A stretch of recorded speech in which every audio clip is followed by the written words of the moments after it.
Hai baking lovers, kali ini aku bikin bolu kojo khas Palembang, tapi yang versi kukusnya. Jujur udah lama banget pengen cobain kue yang satu ini, dan ternyata rasanya tuh enak banget. Terus bikinnya juga sangat gampang. Yuk langsung aja kita buat sama-sama. Pertama-tama kita akan bikin jus pandan. Saya pakai 7 lembar daun pandan ukuran kecil. Kemudian tambahkan air 350 ml. Ini tuh tinggal kita chopper aja sampai halus.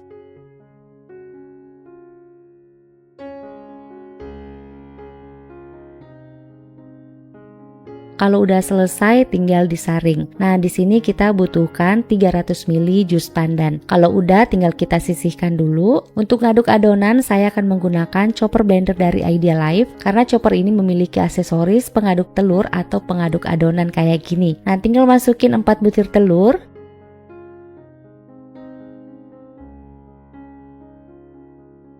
Gula pasir 250 gram. Kalau suka manis bisa dicukupin 300 gram.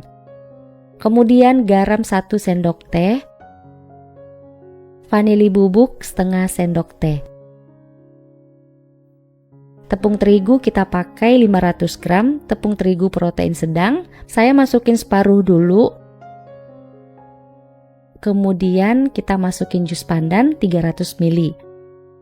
Santan kita pakai 900 ml, saya pakai santan peras diambil dari 1 buah kelapa. Santannya setengah dulu karena gelas choppernya nggak muat. Kemudian margarin 100 gram udah dicairin, kondisinya udah dingin. Nah ini tinggal kita aduk aja sampai tercampur rata. Kalau kalian nggak punya chopper boleh menggunakan mixer atau balloon whisk.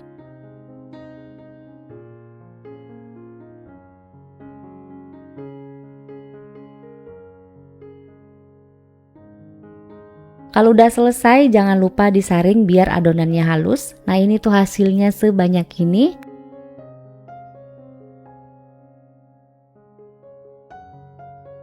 Kemudian saya akan tambahin pasta pandan setengah sendok teh atau maksimal sampai 1 sendok teh. Kemudian diaduk rata.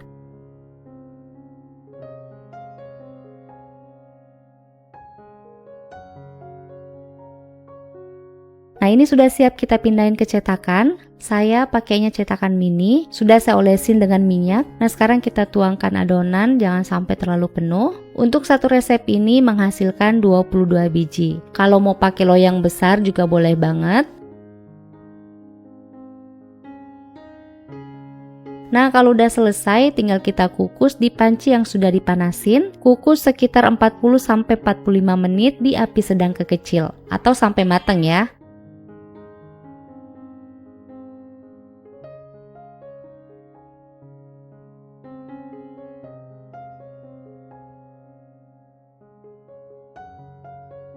Kalau permukaannya udah kering kayak gini, tandanya udah mateng. Ini siap kita cobain. Ini dia hasilnya setelah saya keluarin dari cetakan. Yuk langsung kita cobain. Rasa dan teksturnya hampir mirip-mirip dengan kue Nona Manix. Next time saya akan coba yang versi panggangnya. Soal rasa ini enak banget. Wangi dari pandannya berasa, terus gurih dan legit. Selamat mencoba! Terima kasih sudah menonton video ini, semoga bermanfaat buat kalian. Sampai ketemu lagi di video berikutnya.